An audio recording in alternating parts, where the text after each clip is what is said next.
Pluggable Authentication Modules, PAM for short, is a fine-grained authentication scheme. It's most often used to prompt for the administrative root password when trying to run an administrative tool as a regular user. For example, when you try to open the security level configuration tool from a regular account, you're given a prompt for the root password. Once the root password is given, you don't have to give the root password again if you try to access this administrative tool in the next 5 minutes.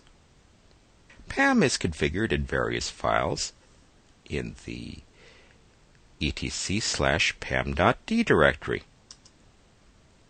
It uses modules listed in the live/security directory. If you want more information on these modules,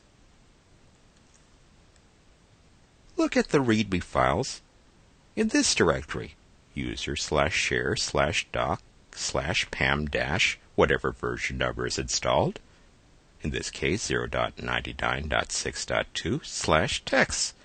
Every line in all PAM configuration files is written in the following format.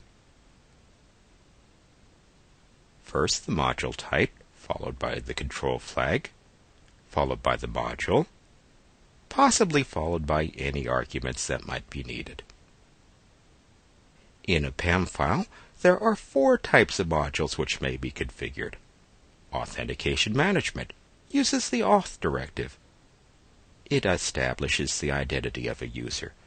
For example, a PAM auth directive decides or can decide whether to prompt for a username and/or a password. Account Management uses the account directive. Allows or denies access according to the account policies.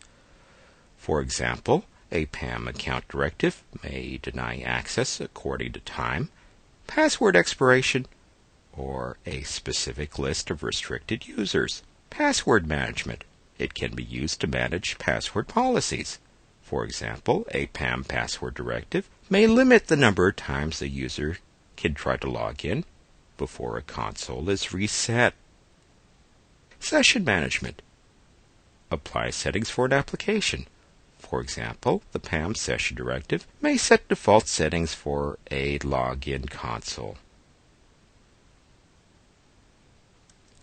Next, there are 5 different kinds of control flags available. The required flag, if the module works, PAM proceeds to the next command in the file.